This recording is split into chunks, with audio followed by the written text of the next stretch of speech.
Hey guys, this is Coach KP, and today I'm going to talk to you about two obnoxious barriers to mental health.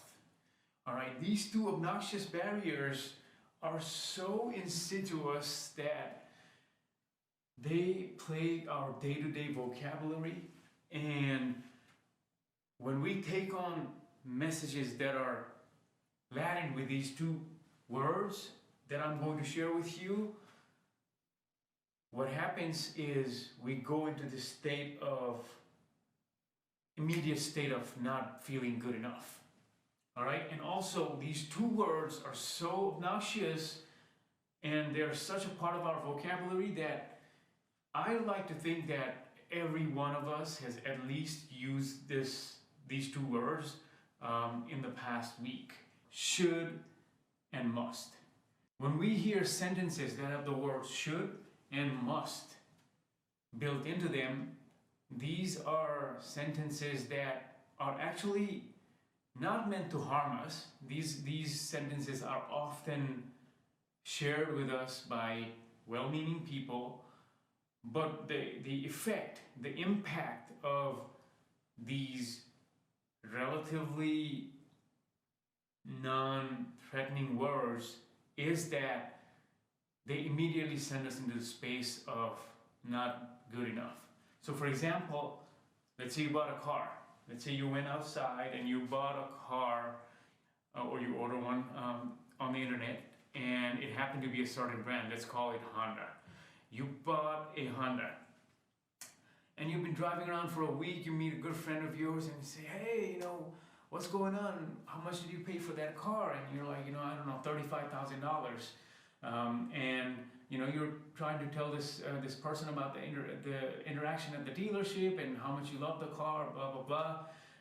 You're having this banter, and this person all of a sudden tells you that, oh man, you should have actually gone to the BMW dealership and bought a CPO BMW. Right? That would have been a 3-year, relatively low maintenance, faster ride, smoother ride, status symbol, whatnot, right? Now, what happened here in this conversation is you were shoulded by this person, right? So the should occurred in that sentence. Well, some people may say that I don't need to be worried about this person's remark about my car. I can just either answer them or say, okay, and move on. And that's great if you can do that, but so many times when these messages are coming from our well-meaning people that matter in our lives, it's not that easy to let it go. Sometimes it makes you think, what if in that case this person that received the message was a sensitive person, a highly sensitive person, and they were like, yeah, you know what? I should have gotten a BMW and not a Honda, right? Now, this person's going down that spiral a little bit. But let's take that further. Let's take that further out and let's extend that to something a little less materialistic, and let's say a relationship. You have a cousin who's really excited about, getting married, let's say. And you for some reason you don't like the person that they've been dating, and you tell them when they're excited about their plans to getting married, you end up telling them you should have dated a little longer. Right now, what does that do to this person? Because ultimately there is a reason they're getting married, and that reason has nothing to do with you, and it's just between these two people, but you just shared your feelings and you said you should have dated for a long time or longer than this before making that decision. So what that does to this person is they're going to be like, oh, why did they say that to me? Now maybe this particular cousin of yours is very close to you, and in a way they needed your support. Not only you didn't give them their support, and it's okay if you didn't want to really support them in that message, but by using the word should, what you did was you put a damper on their enthusiasm. And that is going to take away from your relationship with your cousin, right? Now, on the receiving end, that's a spiral that maybe this person didn't need to go into, because they are apparently in love if they are going to get married, and they will continue working with their challenges just like every other couple, and maybe they'll end up happily ever after. But what you did by interjecting and using should as a message carrier in that sentence, now you put this person into a mental spiral. Now you put this person, so what you did by using the word should is you put this person into this spiral that was not necessary. So, you know, I'm giving these examples, and they may not be perfect examples, but I want you to understand how shoulding is impacting this person on the receiving end. How is it impacting their mental health? Now let's bring this back home, and let's see what happens when somebody shoulds us. All right, so I haven't made a YouTube video in I don't know over a year now, and there's many reasons for me to not do that. But let's say somebody met me outside before recording this video today, and they said to me something like, "Hey, you shouldn't be making this video in this format," or "You should be creating a video apologizing to your audience about not making a video before making an actual video with a message," right?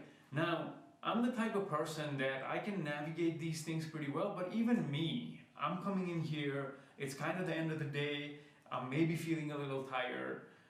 When I get that message with a should, it's gonna make me think, at least for a second.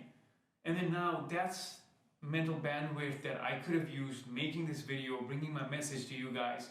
Instead of that, I had to worry for that extra 30 seconds, minute, 2 minutes about that message, you know? So when we are using shoulds, and I'm saying this to the very well-meaning people that use the word should, especially while parenting our kids, our children, right? Oh, you should be doing this, you should not. It's really not fair. I mean, that's a real way to make your child feel like whatever they're doing doesn't matter. It's not good enough.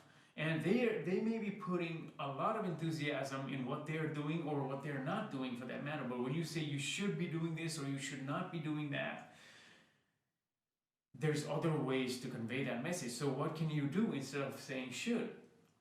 I think the best way to ask or to really understand what is happening is to ask. And instead of saying you should do this, maybe you could ask, hey, why are you doing this? In a really inquisitive manner, and not necessarily asking to lead them somewhere, but ask them in an inquisitive manner, what is going on, right? Let's say the person that bought the Honda, maybe the other friend could have asked them, hey, so tell me, what do you like about this car? What got you excited? That would have been a different way to communicate, instead of saying you should have bought a BMW. Or he could have asked in this case, hey, did you test drive a BMW before buying a Honda? You know, even though a lot of people may say that's not necessary, but we live in a society. A lot of us will have a lot of different thoughts around things. So this example I'm giving to illustrate my point about why shoulding is not necessary if we can just maybe be more curious and ask questions. So the second word that really is a barrier to sanity is the word must, right? When you continually use the word must in your speech, you're hurting this other person without even knowing that you're hurting them. So for example, oh, you must go to college, or you must get married before you're 25 years old, or you must have a big house, a car, and a great job by the time you're 30. Imagine the type of damage this has done to people's mindsets, especially women. You must have a baby before you're 30 years old. To men, oh, you must have a family. Right? These are things that well-meaning people are saying to men, women, and people of all gender.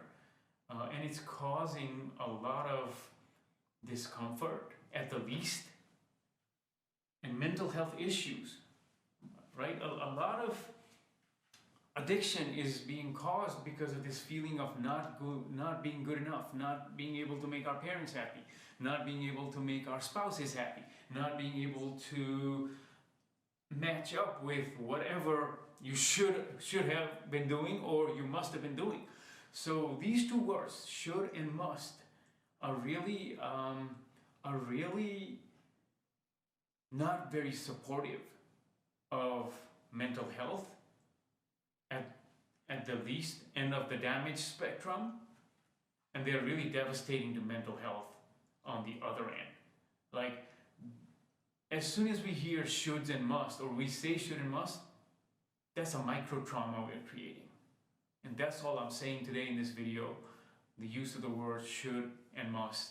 We must be very careful in using these words, and instead have a curious mind, and ask questions from a place of actual inquisition, rather than asking leading questions. I think that would really help us help others. And also, when somebody's using shoulds and musts in a sentence, maybe it's time for us to say, hey, you know what, I appreciate what you're trying to say, but when you use words like should and must in your sentences, it really does not gel with me that much. It's not good for my mental health.